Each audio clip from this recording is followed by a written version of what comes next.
So let's talk about universal basic income. It's this huge idea that promises to wipe out poverty and, maybe even unlock a new era of human creativity.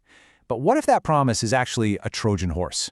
What if it's hiding something much, much darker? In this explainer, we're going to unpack a really critical analysis that argues exactly that.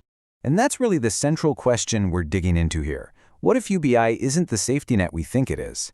What if it's more like a beautiful, comfortable cage that we might just willingly walk right into? So our goal here is to really walk through that entire argument. We're going to look at how the source material connects the dots between UBI, the crazy rise of AI, and all this new digital tech, to map out a path to a potential dystopia. Okay, so to even understand why UBI is on the table, we've got to start with this idea from the historian Yuval Noah Harari. He talks about the useless class. Now, this isn't about a person's worth, not at all. It's about their economic purpose. As AI gets smarter and smarter, the argument goes, a huge chunk of humanity could become not just unemployed, but completely unemployable. Basically, irrelevant. This right here gets to the absolute heart of it. On one hand, UBI is pitched as this amazing freedom dividend, but on the other, this analysis warns it could lead to a kind of zoo-like existence. Yeah, a life where all our basic needs are met, sure, but our freedom, our autonomy is completely gone. Right, so let's start with the bright side, the promise. If we're facing the rise of this so-called useless class, well, UBI is put forward as the most obvious, direct solution to stop millions of people from falling into poverty when robots and AI take all the jobs. But the source material throws up a huge red flag. It says that before we jump into this future, we absolutely have to look at the past. And it points to 3 specific times in history where whole groups of people got money without having to work for it, and the results were, frankly, disastrous.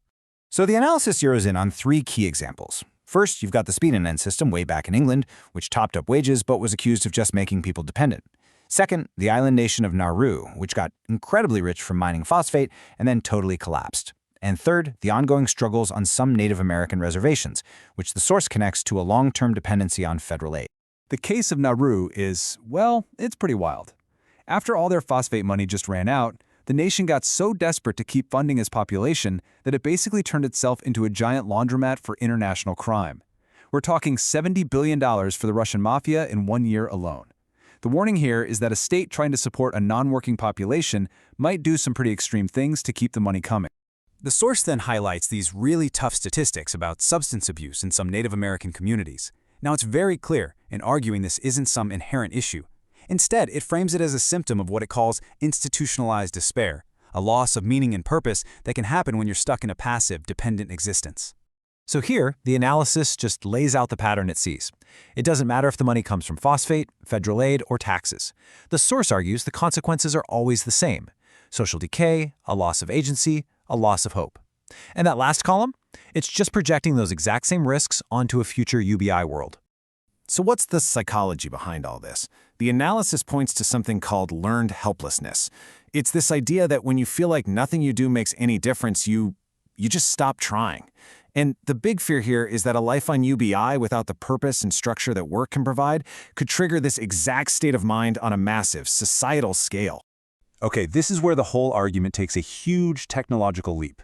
The source basically says, if those old welfare systems created a psychological dependency, today's technology could turn that into a literal digital leash. And the key to the whole thing is how that UBI money gets to you. Which brings us to programmable money, or what they call Central Bank Digital Currencies, CBDCs. Now, unlike a dollar bill in your pocket, a CBDC can be programmed with rules by the government or the bank that issues it. The crucial thing to understand here is that your money would no longer be completely your own. And the source highlights 2 features that are honestly pretty chilling. First is geofencing. Imagine your UBI money only works inside your town or even your specific neighborhood, basically creating digital walls. And second is demurrage, a fancy word for an expiration date. Your UBI payment could just vanish if you don't spend it by the end of the month. Saving money would become impossible.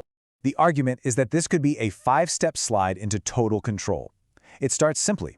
All payments are digital and tracked. Then your spending gets restricted. Soon you can't save and you can't move freely. And the final step? Your UBI becomes completely conditional on your behavior, a tool to control you in real time. This chart just spells out the massive difference. With cash, you've got privacy, you've got ownership, you can spend it on whatever you want, whenever you want, and you can save it. But a CBDC-based UBI, the source warns, would mean zero privacy, conditional spending, and it could expire. It's a fundamental change to what money even is. So what would it actually feel like to live in this gilded cage? Well, this is where the analysis pulls it all together. The psychological decay from those historical examples, combined with the high-tech control of a surveillance state. One of the first economic problems raised is something called landlord capture. The idea is pretty simple. If everyone suddenly gets an extra $1,000 a month from UBI, what do you think landlords are going to do? They're going to raise the rent by $1,000. The UBI doesn't end up helping the poor. It just becomes a giant subsidy for people who already own property. And here's the scariest part. The source warns that a CBDC-based UBI system could be directly plugged into a social credit system. Did you say the wrong thing on the internet? Hang out with the wrong people? A government algorithm could just instantly cut off your money. UBI stops being a universal right and becomes a conditional privilege based on how you behave. All right, now we get to the most extreme, the most disturbing part of the source's argument. It brings up this absolutely infamous quote from a 1927 Supreme Court case that actually legalized forced sterilization, and it poses a horrifying question. If a UBI population is just seen as a line item on a budget, a cost to be managed, could a state bring back eugenics to control those costs? The argument is that it wouldn't be as obvious as the horrors of the past. No, it would be soft eugenics. The state could offer you a huge one-time bonus for getting sterilized. Or it could say your UBI payments are capped after you have one kid, making it financially impossible for the dependent class to have larger families. And all of this leads to the source's final, grim conclusion about this possible future. It really makes you question what it even means to be a citizen in a state like this. So, to sum it all up, this argument for the gilded cage really stands on three pillars. First, that historical dependency leads to social decay. Second, that modern tech gives us the architecture for total control.